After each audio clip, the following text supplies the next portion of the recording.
Abyssal Ascent won the poll I posted in the community tab, and it is definitely an interesting mod pack. That is his name. Oh, what the f-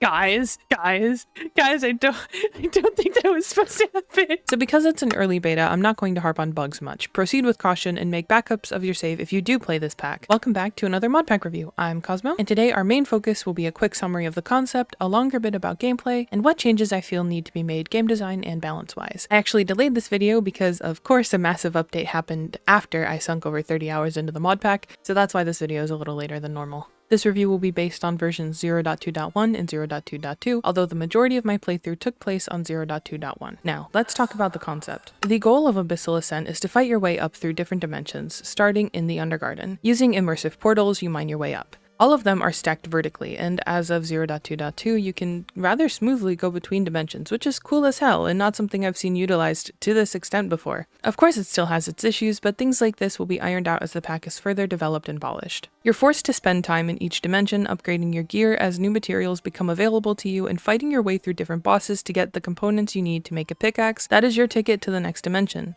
I find the whole concept a lot of fun, and as someone that loves exploring, adventuring, and fighting bosses, this pack appeals to me as a player quite a lot. Despite the nature of the pack, we don't actually see a combat overhaul like better combat, which makes it feel quite a bit more unique in the realm of challenge packs. We also don't have create. Thank God, this pack really doesn't need it. It also doesn't give you a dash by default, you have to get it via iron spells and spellbooks burning dash. As someone that's learning iron spells for the first time in this pack, I'm actually rather impressed with myself for managing to beat both the netherite monstrosity and the Ignis from Cataclysm without having extra movement, and only having a very basic understanding of the spells. On my first run through of the pack, there was no quest book, just a guidebook with limited information. Honestly, I think I preferred the guidebook over the quest book, though I know a lot of other players feel differently. On that note, let's talk more about how the pack actually plays. So as I said before, you start off in the Undergarden in this eerie structure that is really cool, I'm not gonna lie. At first I wasn't sure how I felt about this. Would it not be more fitting to the concept to have the players start in the infernal depths of the nether or all the way at the bottom of the ocean? But as I played the pack more, I found this works better gameplay-wise and offers a fresher start for modded players in general. The enemies in the Undergarden are more minimal, there's plenty of ores and getting decent gears and hard if you're a bit smart about it. Plus there's access to villagers, a way to make a mob farm, which you will need, mini bosses you can take on, plus several more ways to get food and the rest of the things you'll need. It's hostile and challenging and will punish players for making mistakes while not stomping them into the ground. That's why I think it was a great choice. Once you get to the nether, there's a few things to note. The explorer's compass becomes available to you, but the recipe is actually criminal, or at least I thought it was, and truth be told, it was villainous in the 0.2.1 version. One of the first things I was going to talk about with the compass is that this recipe is insane, and that would be true in any other pack. But in this pack, post 0.2.2, the structure for the Nether Gauntlet, which is the boss that drops the flaming eye thing, is common enough to stumble upon naturally, and it gives you several things of ancient debris. Still questionable, but less so when you realize ancient debris is now affected by fortune. It's still quite expensive, but will only take 1 half-hour trip max to the Nether to get what you need for most players.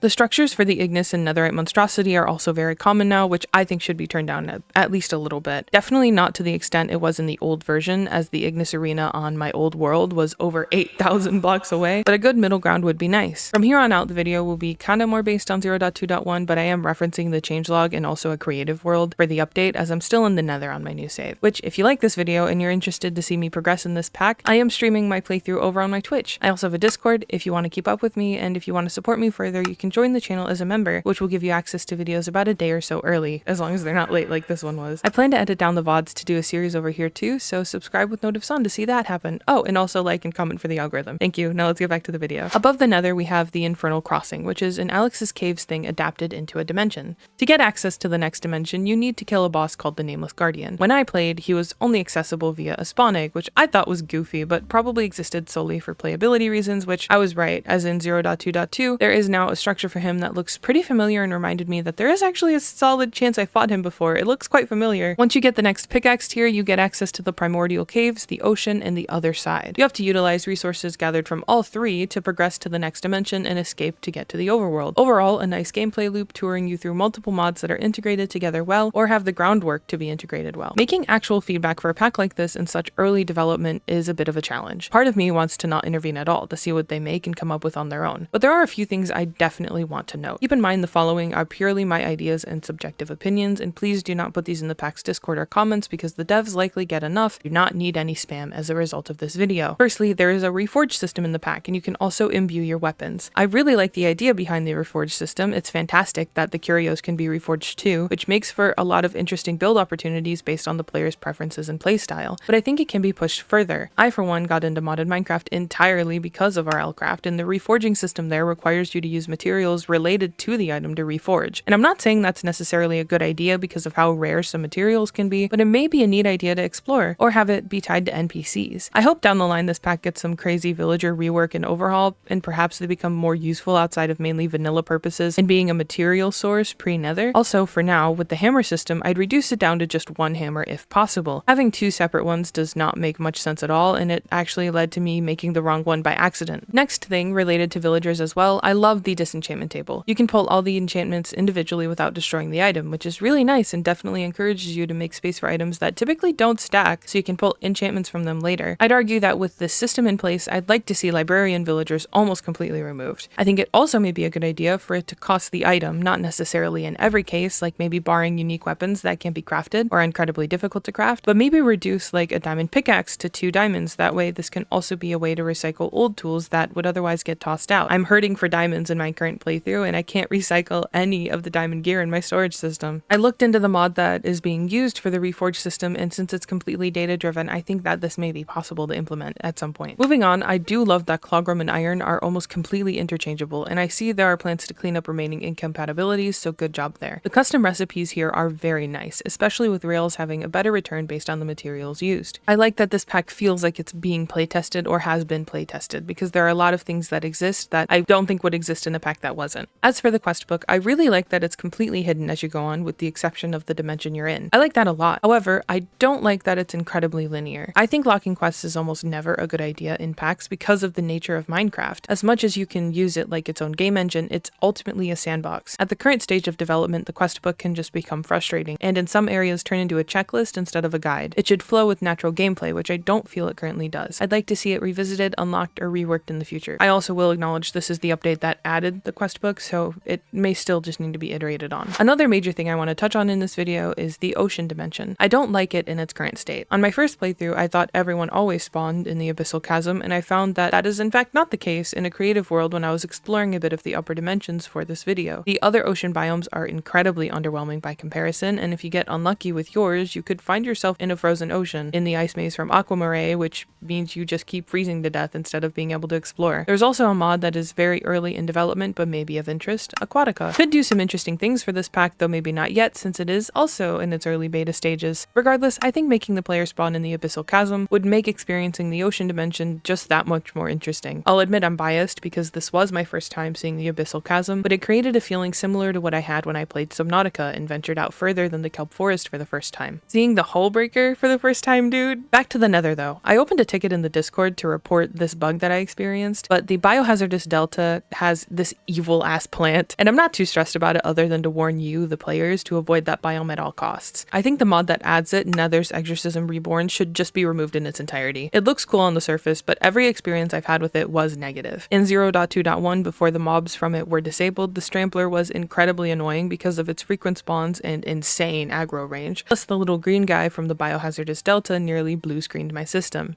I don't like how the DNA forest looks, I don't feel it matches the nether at all, and I'm honestly not a fan of most of the nether biome mods used in this pack. I also advise to steer clear of mCreator mods that add biomes and entities, as they are often not optimized, have insane bugs, weird interactions with other mods, and unfixable issues because of how bad mCreator's code is. Not a blanket judgment, I know of some really good mCreator mods, but generally speaking, and specifically with ones that add entities and biomes, yeah, this is again subjective, but I think mods like Even Better Nether would be a nice fit. Things that more expand upon the nether in the direction Mojang went just feel nicer to me, rather than insane biomes with strange color choices that just don't work well at all. I think think dropping the tiered netherite armor would also be a good idea, as there isn't really a point to having it when you're likely going to upgrade your armor to the mage set like I did, or just upgrade it when you kill the Ignis. If it's kept in, I think it could be cool if all variations were upgradable as base netherite is with other smithing templates, which would make them a lot more worth making. Why would I go out of my way to make netherite diamond armor if in the near future I'm gonna go kill the Ignis and